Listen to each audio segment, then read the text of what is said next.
కార్తికేయుని పోషించిన కృతికా దేవతల గురించి తెలియాలి అంటే ఈ కథ మనం తెలుసుకోవాల్సిందే. అగ్నిదేవుడు తన దివ్య తేజస్సుతో 6 అగ్నిరేఖలు స్వీకరించి గంగాదేవి ద్వారా వాటిని భూమికి అందించిన తరువాత ఆ తేజస్సు గంగానదిలో కలిసి 6 దివ్య శిశువులుగా అవతరించిన విషయం తెలుసుకున్నాం. 6 శిశువులు పద్మాలపై తేలుతూ తమ చుట్టూ కాంతి వలయాలను వెదజల్లుతూ ఉన్నాయి. స్వర్గంలోని దేవతలు, ఋషులు ఈ దృశ్యాన్ని చూసి అద్భుతంగా విస్తుపోయారు అన్న విషయం మనం ముందు ఎపిసోడ్లో తెలుసుకున్నాం. కార్తికేయుడు జన్మించిన సమయంలో ఆకాశంలోని శివుని ఆజ్ఞ ప్రతిధ్వనించింది. ఆ శిశువుల దివ్యశక్తుల రూపం, వీరిని పోషించగల శక్తివంతమైన దేవతలు కావాలి అని శివుడు ఆజ్ఞ వేశాడు. అప్పుడు ఆకాశమంతా కాంతులతో నిండిపోయింది. ఆ కాంతి నుండి వెలువడిన వారు 6 కృతికా దేవతలు. వారు నక్షత్ర రూపిణులు, సౌందర్యం, తల్లితనం, దయల సమ్మేళనమైన దివ్య స్త్రీ శక్తులు. వారి పేర్లు అంబ, దూల, నిత్య, అభ్రయ, అరుణ, శమి. వీరు అందరూ తల్లిగా మారి ఒక్కో శిశువుని మమకారంగా ఎత్తుకున్నారు.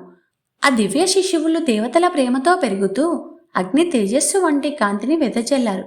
ప్రతి కృతికా దేవత తన చేతిలో ఉన్న శిశువుకు పాలు ఇచ్చినప్పుడు ఆ దివ్య శిశువు నక్షత్రాల కాంతిలా ప్రకాశించేవాడు. ఆ తల్లి ప్రేమ, గంగాజల పవిత్రత, అగ్నిశక్తి ఈ 3 కలిసి ఆ శిశువులలో మహాశక్తిని సృష్టించాయి. రోజులు గడుస్తున్నా కొద్దీ ఆ 6 శిశువులు కలిసి ఆటలాడుతూ నవ్వుతూ పరమానందంలో తేలిపోయారు. వారి నవ్వులు సర్వలోకాలను ప్రకాశింపజేశాయి. ఇంతలో దేవతలతో కలిసి పార్వతీదేవి ఆ దివ్య శిశువులను దర్శించడానికి వచ్చారు. ఆమె చూపు ఒక్కసారిగా మమకారంతో నిండిపోయింది. ఆమెకు ఒక్కొక్క శిశువును చూడగా తన సొంత సంతానంలా అనిపించింది. ఆమె ప్రేమ అంత గాఢంగా ఉండడంతో ఆ 6 శిశువులు ఒక్క దేహంగా మారిపోయారు. ఒకే రూపమైన కార్తికేయుడు ప్రకాశించారు. ఆ సమయానికి ఆకాశం నుండి పుష్పవర్షం కురిసింది. దేవతలు సుబ్రహ్మణ్యాయ నమః అంటూ నినాదించారు.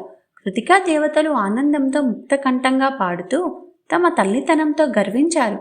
అందుకే ఆయనను కార్తికేయుడు అని పిలుస్తారు. ఎందుకంటే ఆయనను పోషించిన వారు కృతికలు కావడం వల్లే. తర్వాత ఆయన స్కందుడు, శక్తిధరుడు, దేవసేనాని అయ్యాడు. దేవతల రక్షకుడిగా, అసురులను సంహరించేవాడిగా సుబ్రహ్మణ్యేశ్వర స్వామి జన్మించాడు. ముగింపు సందేశం ఏమనగా, తల్లి ప్రేమకు ఆరంభం లేదు, అంతం లేదు. కృతికా దేవతల ప్రేమతోనే కార్తికేయుడు విశ్వానికి కాంతిగా నిలిచాడు. ఈ వీడియో చూసినందుకు హృదయపూర్వక ధన్యవాదములు. మీకు నచ్చితే తప్పక లైక్ చేయండి, మీ స్నేహితులతో షేర్ చేయండి. మరిన్ని భక్తి కథల కోసం మా ఛానల్ని సబ్స్క్రైబ్ చేయండి.